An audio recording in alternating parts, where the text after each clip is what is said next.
ಎಲೆ ಮಾಯಾಂಗನೆ, ಎಲ್ಲಿ ಅಡಗಿ ಕುಳಿತಿರುವೆ? ಬಾ.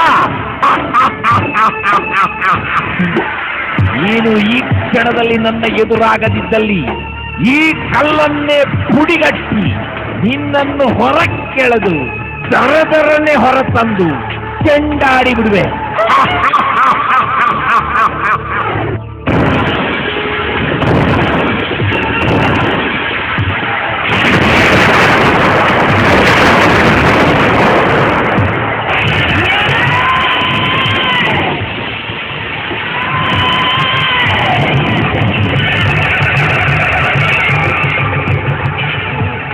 ಈ ಸರ್ವಶಕ್ತಿಯ ಮೇಲ ನಿನ್ನ ಪ್ರತಾಪ, ನಿನ್ನಂತ ಕ್ಷುದ್ರ ಶಕ್ತಿಯ ವಿನಾಶಕ್ಕಾಗಿ ಬಂದ ರುದ್ರ ಟೋಳಿಯೋ ನಾನು.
ಅರುಣಾಸುರನನ್ನು ಸಂಹರಿಸಿ ಉಗ್ರ ರೂಪದಲ್ಲಿದ್ದ ದೇವಿಯನ್ನು ಜಾಪಾಲಿ ಮಹರ್ಷಿಗಳು ದೇವಲೋಕದ ಕಲ್ಪವೃಕ್ಷದ ಎಳನೀರಿನಿಂದ ಅಭಿಷೇಕವನ್ನು ಮಾಡಿ ಹೂವಿನ ಹಾರವನ್ನು ಹಾಕಿ ಶಾಂತ ರೂಪ ಹೊಂದುವಂತೆ ಪ್ರಾರ್ಥಿಸುತ್ತಾರೆ. ಶಾಂತ ಚಿತ್ತಳಾದ ತಾಯಿ ಜಗನ್ಮಾತೆ ಸೌಮ್ಯ ರೂಪಳಾಗಿ ಎಲ್ಲರನ್ನು ಸಂತೈಸುತ್ತಾ ಈ ನಿರ್ಜನಾರಣ್ಯದ ಈ ಪ್ರದೇಶದಲ್ಲಿ ಸದಾ ನೆಲೆ ನಿಂತಿರುತ್ತೇನೆ ಎಂದಳು. ಆದರೆ ಈ ಪ್ರದೇಶವು ರಕ್ತ ಮಾಂಸಗಳಿಂದ ಮಲಿನವಾಗಿರುವುದರಿಂದ ಇಲ್ಲಿಂದ ಪಶ್ಚಿಮ ದಿಕ್ಕಿಗೆ ಇರುವ ನಂದಿನಿ ನದಿಯ ಕಟಿಭಾಗದಲ್ಲಿ ಲಿಂಗ ರೂಪದಲ್ಲಿ ಆವಿರ್ಭವಿತಳಾಗಿ ಕಟೀಲೇಶ್ವರಿಯಾಗಿ ದುರ್ಗಾ ಪರಮೇಶ್ವರಿಯಾಗಿ ರಾರಾಜಿಸುತ್ತಾ ಅನುಗ್ರಹಿಸುತ್ತಿದ್ದಾಳೆ. ಅಮ್ಮ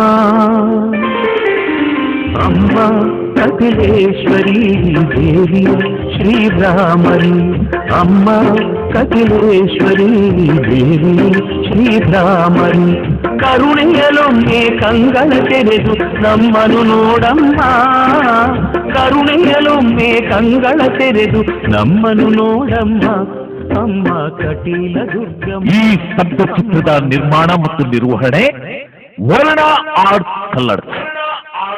ನಾವೆಲ್ಲ ನಿನ್ನ ಮಕ್ಕಳೇ, ಲಾಲಿಸಮ್ಮ ಸರ್ವಮಂಗಳೇ,